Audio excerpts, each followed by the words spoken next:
Hello बच्चों, digestive system के lecture number 2 और लाइफ प्रोसेस के लेक्चर नंबर 5 में आपका स्वागत है। मेरे नन्हे मुन्ने प्यारे प्यारे बच्चों ने इससे पहले वाले लेक्चर के अंदर ह्यूमन डाइजेस्टिव सिस्टम को कंप्लीटली पढ़ा था। हमने डायग्राम भी देखा था, हमने सारे ऑर्गन भी देखे थे। चलो आज के लेक्चर में हम देखने जा रहे हैं मैकेनिज्म ऑफ डाइजेशन, कि हमारी बॉडी में जो हमने खाना खाया है, जो अभी थोड़ी देर पहले हमने पिज्जा खाया है, बर्गर खाया है, या आपने जो नाश्ता किया है, या आपने जो लंच और डिनर लिया है, उसका डाइजेशन आपकी बॉडी में कैसे होता है, वो कंप्लीट डाइजेशन हम देखने जा रहे हैं। देखो, ह्यूमन के अंदर अगर मैं डाइजेशन का टाइप देखूं तो ह्यूमन एक हीट्रोट्रॉपिक एनिमल है, और हीट्रोट्रॉपिक एनिमल के साथ साथ उसमें होलोजोइक न्यूट्रिशन होता है। मेरे प्यारे बच्चों, मैंने ऊपर की तरफ लिख रखा है होलोजोइक न्यूट्रिशन। मेरे बच्चों को पता है कि होलोजोइक न्यूट्रिशन का मतलब होता है कि ये न्यूट्रिशन का टाइप 5 स्टेप में बटा होगा, और इसमें डाइजेशन जो है वो बॉडी के अंदर होगा, और होलो केनाल या होलो कैविटी के अंदर डाइजेशन होगा। तो ऐसे डाइजेशन के टाइप को आप होलोजोइक न्यूट्रिशन कह देते हो। आगे समझो, ह्यूमन के अंदर जो डाइजेशन होता है वो 5 स्टेप में बटा होता है। सबसे पहला इंजेशन, दूसरा डाइजेशन, थर्ड स्टेप में एब्जॉर्प्शन, एसिमिलेशन और इजेशन। तो टोटल अगर ह्यूमन में मैकेनिज्म देखोगे डाइजेशन का, तो वो 5 स्टेप में पूरा होता है। एक एक स्टेप को हम डिटेल में पढ़ने जा रहे हैं। मेरे प्यारे बच्चों, वीडियो को ज्यादा लंबा ना करते हुए जो रिटर्न की चीजें हैं वो मैंने सीधी सीधी बोर्ड पर लिख दी है, आपको सिर्फ इसमें से इसको लर्न कर लेना है। चलो अब देखते हैं। सबसे पहले हम पढ़ने जा रहे हैं इंजेशन। देखो, इंजेशन की अगर मैं बात करूं, इंजेशन का मतलब क्या होता है? इंजेशन का मतलब होता है फूड का इनटेक करना, या फूड का इनटेक करना। देखो, आपने अपने प्यारे प्यारे नन्हे मुन्ने हाथों से जो खाना उठा के अपने बकल कैविटी में या माउथ के अंदर रखा है, उस प्रोसेस को आप इंजेशन कह देते हो, और ज्यादा कुछ इंजेशन में नहीं है। तो इंजेशन का मतलब क्या होता है? Intake of food through mouth, लिखा हुआ भी है सामने अच्छे से। उसके बाद हम डाइजेशन। तो देखो, डाइजेशन जो है वो 3, डाइजेशन की अगर मैं बात करूं तो डाइजेशन जो है वो हम 3 स्टेप में पढ़ेंगे, या 3 लेवल पे देखेंगे। हमने खाना खाया तो खाना पहले बकल कैविटी में जाएगा, तो डाइजेशन होगा बकल कैविटी में। उसके बाद खाना स्टमक में जाएगा, तो डाइजेशन होगा स्टमक के अंदर। फिर उसके बाद खाना स्मॉल इंटेस्टाइन में जाएगा, तो डाइजेशन होगा स्मॉल इंटेस्टाइन के अंदर। समझ रहे हो मेरे प्यारे बच्चों? अब इधर देखो ध्यान से। अब डाइजेशन सबसे पहले हम देखने वाले हैं बकल कैविटी के अंदर। देखो, बकल कैविटी में 2 तरीके से डाइजेशन होता है। बकल कैविटी में देखो, बकल कैविटी के अंदर मैकेनिकल डाइजेशन भी होता है, बकल कैविटी के अंदर केमिकल डाइजेशन भी होता है। अब इधर देखो, मैकेनिकल डाइजेशन में क्या होगा? हम हमारे दांतों से खाने को चबाएंगे, फूड को चबाएंगे, उसको च्यूइंग करेंगे, और चबाने के बाद में उसके अंदर सलाइवा मिक्स करेंगे, और टंग का यूज करके, जो आपकी लंबी सी जबान है उसका यूज करके उसके अंदर सलाइवा मिक्स करेंगे, और एक चिपचिपा स्टिकी लसा एक फूड हम हमारे बकल कैविटी के अंदर तैयार कर लेंगे। ठीक है ना? तो हमने टंग की हेल्प से उसमें सलाइवा मिक्स करा, और उसको छोटे छोटे पीसेस में तोड़ लिया। तो ये हो गया मैकेनिकल डाइजेशन। केमिकल डाइजेशन में क्या होता है? देखो, आपको पता है कि सलाइवा के अंदर एक एंजाइम होता है जिसको कहते हैं सलाइवरी एमाइलेज। ये सलाइवरी एमाइलेज क्या करता है? जो कॉम्प्लेक्स शुगर होती है, जैसे कि स्टार्च है, उसको सिंपल शुगर जैसे कि माल्टोज में चेंज कर देता है। देखो, स्टार्च सलाइवरी एमाइलेज उसको पहले चेंज कर देगा माल्टोज में, और माल्टोज जो है माल्टोज को माल्टेज में, माल्टोज को ग्लूकोज में कौन चेंज कर देगा? माल्टेज कर देगा। माल्टेज भी एक टाइप का एंजाइम होता है।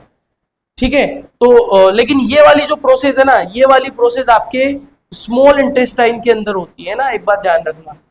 आपके बकल कैविटी में तो क्या होता है? सिर्फ स्टार्च को माल्टोज में चेंज किया जाता है। माल्टोज को ग्लूकोज में चेंज कहाँ करेंगे हम? स्मॉल इंटेस्टाइन के अंदर करेंगे। समझ गए मेरे प्यारे बच्चों? आगे समझो। देखो, हमने यहां तक देख लिया। तो स्टार्च को माल्टोज में चेंज करने वाला जो एंजाइम है वो सलाइवरी एमाइलेज एंजाइम है। ये क्वेश्चन पूछा जाता है बोर्ड एग्जाम में कि which enzyme found in saliva. तो आपको ध्यान में रखना है कि सलाइवा के अंदर सलाइवरी एमाइलेज एंजाइम होता है। चलो, तो माउथ के अंदर हमने फूड को चबा लिया, और एमाइलेज के थ्रू हमने क्या करा? एमाइलेज के थ्रू हमने क्या करा? आपने स्टार्च का भी ब्रेक डाउन कर दिया, और ब्रेक डाउन करने के बाद में एक लसा स्टिकी जो है वो फूड तैयार कर लिया, और जिसको आपने क्या करा, निगल लिया। तो जो लसा स्टिकी फूड आपने प्रिपेयर कराए उसको आप बोलते हैं बोलस। तो बोलस ध्यान में रखना। जो आपका चबाया हुआ है च्यूइड फूड है कंबाइन विद स्लाइवा, स्लाइवा के साथ मिक्स जो फूड है आपकी बकल केविटी के अंदर, उसको आप बोल देते हो बोलस। तो ऐसे आपका डाइजेशन हो जाता है बकल केविटी में। बकल केविटी में डाइजेशन होने के बाद जो आपका फूड है वो स्टमक में जाता है। स्टमक में जाने के बाद में स्टमक में भी दो टाइप से डाइजेशन होता है। सबसे पहले मैकेनिकल डाइजेशन। मैकेनिकल डाइजेशन में क्या होगा, स्टमक के अंदर एक रैथेमिक कॉन्ट्रैक्शन एंड रिलैक्सेशन की सीरीज चल रही होती है। लगातार कॉन्ट्रैक्शन और रिलैक्सेशन हो रहा होता है, और उस कॉन्ट्रैक्शन और रिलैक्सेशन को हम बोलते हैं पेरिस्टालसिस मूवमेंट। देखो, खाना स्टमक में गया, ऊपर की तरफ एक स्पिंक्टर है, हमने पढ़ा था, जिसको कार्डियक स्पिंक्टर कहते हैं। नीचे की तरफ एक और स्पिंक्टर है जिसको क्या बोलते हैं, पाइलोरिक स्पिंक्टर। दोनों स्पिंक्टर को हमने कर दिया बंद, और बंद करने के बाद में स्टमक के अंदर जो फूड है उसको दबाया जाता है, उसको कॉन्ट्रैक्ट रिलैक्सेशन के थ्रू बहुत ज्यादा उसको दबाया जाता है, और दबाने के कारण जो वो फूड है वो छोटे छोटे पीसेस में टूट जाता है।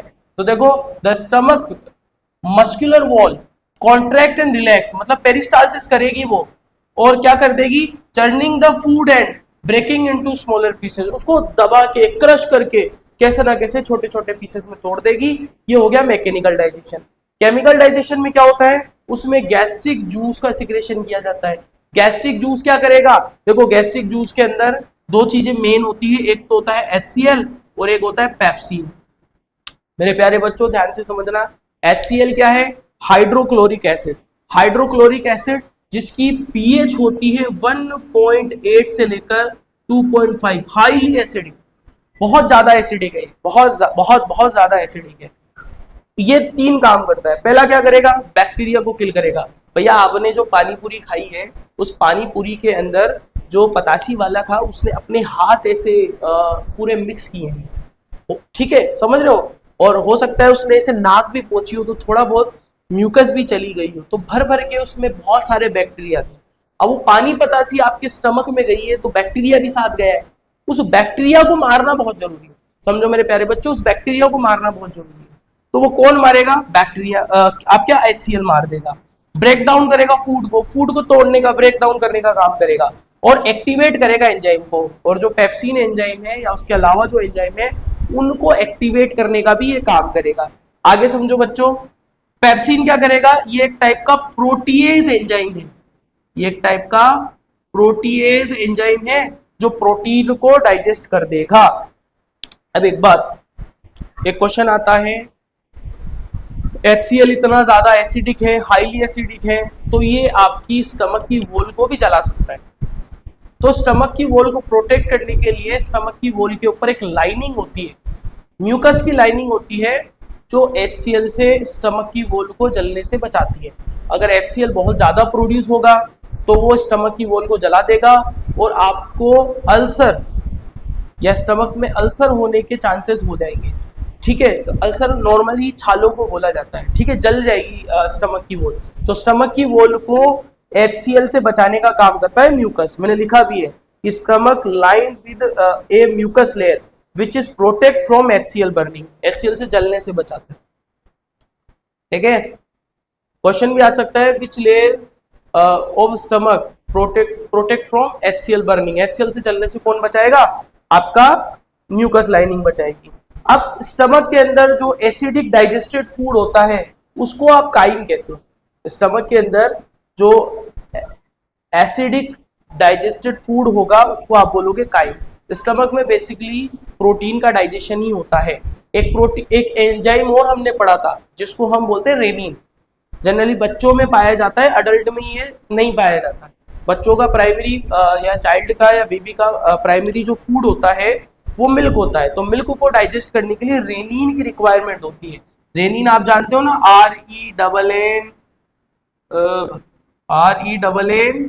RENNIN, rennin. तो रेनिन क्या है, बेसिकली मिल्क के अंदर एक प्रोटीन होता है केसीन, उसको डाइजेस्ट करने का काम करता है। अब हम देखेंगे डाइजेशन इन स्मॉल इंटेस्टाइन। देखो स्मॉल इंटेस्टाइन एक के अंदर कंप्लीट डाइजेशन ऑफ फूड होता है, पूरी तरीके से फूड का डाइजेशन अगर कहीं हो रहा है तो वो स्मॉल इंटेस्टाइन में, क्योंकि गॉल ब्लैडर से बाइल जूस का सिक्रेशन भी स्मॉल इंटेस्टाइन में हो रहा है, पेनक्रियाज से पेनक्रियाटिक जूस भी स्मॉल इंटेस्टाइन में आ रहा है, और स्मॉल इंटेस्टाइन खुद भी एक इंटेस्टाइनल जूस का सिक्रेशन कर रही है। तो ये तीनों चीजें कहां पर आ गई, ये तीनों चीजें आ गई आपकी स्मॉल इंटेस्टाइन के अंदर। डाइजेशन में स्मॉल इंटेस्टाइन देख रहे हैं ना। अब ये सारे के सारे हमने पढ़ा था कि ये सारे के सारे जनरली बेस होते हैं, बेसिक नेचर के होते हैं। ये बेस क्यों होते हैं? देखो, स्टमक के अंदर हमने डाइजेशन करा, HCl का सिक्रेशन करा जो हाईली एसिडिक था, जिसके कारण ये जो काइम था ये बहुत ज्यादा एसिडिक हो गया। इसके एसिडिक नेचर को कम करने के लिए ये तीनों कैसे होते हैं? बेसिक नेचर के होते हैं। जब एसिड और बेस मिलेंगे तो न्यूट्रलाइजेशन रिएक्शन होगी, और वो जो है वो उसकी पीएच को क्या कर देंगे? बढ़ा देंगे। एसिडिक नेचर से उसको कहां लेके चले जाएंगे? न्यूट्रल की तरफ, थोड़ा बेसिक की तरफ लेके चले जाएंगे। आप मेरी बात समझ गए होंगे। गॉल ब्लैडर से सिक्रेट होता है बाइल। बाइल क्या करता है? लार्ज फैट ग्लोब्यूल को स्मॉल फैट ग्लोब्यूल में तोड़ देता है, मतलब इमल्सिफिकेशन ऑफ फैट कर देता है। पैनक्रियाटिक जूस के अंदर एंजाइम होते हैं माइलेज, लाइपेज और प्रोटीएज, और इंटेस्टाइनल जूस जो है उसके अंदर होते हैं maltase, sucrase, lactase, lipase, protease. इन एंजाइम्स का फंक्शन हम इससे पहले वाले लेक्चर में पढ़ चुके हैं। जिसने नहीं पढ़ा है वो जाके देख सकता है। आपको पता है ना कि एमाइलेज क्या करेगा? स्टार्च को माल्टोज में चेंज कर देगा। लाइपेज क्या करेगा? इमल्सिफाइड फैट को फैटी एसिड में चेंज कर देगा। प्रोटीएज प्रोटीन को अमाइनो एसिड में तोड़ देगा। ठीक है। माल्टेज क्या करेगा? माल्टोज को ग्लूकोज में चेंज कर देगा। सुक्रेज क्या करेगा? सुक्रोज को ग्लूकोज में चेंज कर देगा। और लैक्टेज क्या करेगा? लैक्टेट को या लैक्टोज को किस में चेंज कर देगा? ग्लूकोज में चेंज कर देगा। तो यहां पर आकर फूड का कंप्लीट डाइजेशन हो जाता है। और अच्छा, आपके दिमाग में ये बात आ रही होगी कि हमने जो खाना खाया है उसमें प्रोटीन को हम तोड़ रहे हैं अमाइनो एसिड में, कार्बोहाइड्रेट को तोड़ रहे हैं ग्लूकोज में, और फैट को तोड़ रहे हैं फैटी एसिड में। तोड़ने की जरूरत क्या है बेटा? तोड़ने की जरूरत इसीलिए है ताकि हमारी बॉडी उनको एब्जॉर्ब कर पाए। प्रोटीन का साइज बहुत बड़ा होता है, विली उसको एब्जॉर्ब नहीं कर सकती। फैट बहुत बड़ा होता है, उसको एब्जॉर्ब नहीं किया जा सकता। तो इनको एब्जॉर्ब करने के लिए इनका ब्रेकडाउन होना बहुत जरूरी है। समझ गए मेरे बच्चे? ठीक है, आगे देखते हैं। एब्जॉर्प्शन 2 लेवल पे होता है। पहला हमने पढ़ा इंजेशन, उसके बाद पढ़ा डाइजेशन। डाइजेशन 3 लेवल पे पढ़ा, buccal cavity, stomach and small intestine. अब हम देख रहे हैं एब्जॉर्प्शन। एब्जॉर्प्शन सबसे पहले होता है स्मॉल इंटेस्टाइन के अंदर। स्मॉल इंटेस्टाइन क्या करता है? जनरली स्मॉल इंटेस्टाइन के पास में फिंगर लाइक प्रोजेक्शंस होती है। ये फिंगर लाइक प्रोजेक्शन क्या करती है? एब्जॉर्प्शन की सरफेस को बढ़ा देती है, और ये फिंगर लाइक प्रोजेक्शन जो है सारे फूड न्यूट्रिएंट्स को एब्जॉर्ब कर लेती है। देखो ये इसके पास में विली होती है, absorbed most food nutrients including carbohydrate, amino acid, fatty acid और etcetera. Maximum food nutrients, food का जो एब्जॉर्प्शन होता है ना वो स्मॉल इंटेस्टाइन के अंदर ही हो जाता है। लार्ज इंटेस्टाइन क्या करेगी? वाटर और मिनरल को एब्जॉर्ब कर लेगी, और अब जो अनडाइजेस्टेड फूड बच गया वो चला जाएगा रेक्टम के अंदर, और रेक्टम के अंदर हो जाएगा स्टोर्ड। ठीक है, अब आगे देखते हैं। अब एब्जॉर्प्शन के बाद में जो फोर्थ प्रोसेस आती है उसको बोलते हैं एसिमिलेशन। एसिमिलेशन का मतलब होता है यूटिलाइजेशन ऑफ फूड प्रोडक्ट। देखो मेरे प्यारे बच्चों, अमाइनो एसिड को हमने एब्जॉर्ब करा, हमने फैटी एसिड को एब्जॉर्ब करा, हमने कार्बोहाइड्रेट को एब्जॉर्ब करा। अब एब्जॉर्ब करके कहाँ जाएंगे? देखो विली के अंदर बहुत सारी ब्लड वेसल्स होती है, हाईली वस्कुलर ये जो है स्ट्रक्चर्स होती है। तो जितनी भी चीजें एब्जॉर्ब होगी वो सब कुछ जाएगा ब्लड के अंदर। अब ब्लड में जाने के बाद में ये सारे के सारे प्रोडक्ट ब्लड के अंदर ये फ्लो करेंगे, ब्लड के साथ ट्रांसपोर्ट होंगे और सेल्स के अंदर जाएंगे। ग्लूकोज से हम एनर्जी बना लेंगे, अमाइनो एसिड से प्रोटीन बना लेंगे, फैट से बहुत डिफरेंट प्रोडक्ट बना सकते हैं। एडिपोज टिश्यू बना सकते हैं, हमारी स्किन के अंदर एक फैट की लेयर होती है जिनको बोलते हैं एडिपोज टिश्यू, वो हम बना सकते हैं। टेस्टोस्टेरोन, एस्ट्रोजन, प्रोजेस्टेरोन जैसे हार्मोन बना सकते हैं, विटामिन डी जैसे विटामिन्स बना सकते हैं। तो जो हमने फूड न्यूट्रिएंट्स एब्जॉर्ब करे उनका जो यूटिलाइजेशन हमने किया, उनको जो यूज हमने किया, इसी को हम क्या बोलते हैं? एसिमिलेशन कहते हैं। ठीक है, समझ गए मेरे प्यारे बच्चों।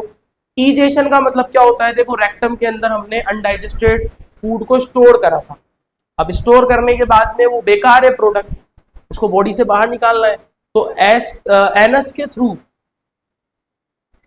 उसको बॉडी से इजेक्ट कर देंगे, एनस के थ्रू उसको बॉडी से बाहर निकाल देंगे। इसी प्रोसेस को हम क्या बोल देते हैं? ईजेशन कह देते हैं। और यहां पर आपका मैकेनिज्म ऑफ डाइजेशन कंप्लीट होता है। ठीक है बेटा, और नेक्स्ट लेक्चर के अंदर हम पढ़ेंगे रेस्पिरेशन। ओके, लेक्चर अगर आपको समझ में आया है तो लेक्चर को लाइक करें, और बस चैनल को सब्सक्राइब भी कर सकते हो। बाकी मिलते हैं अगले लेक्चर के अंदर।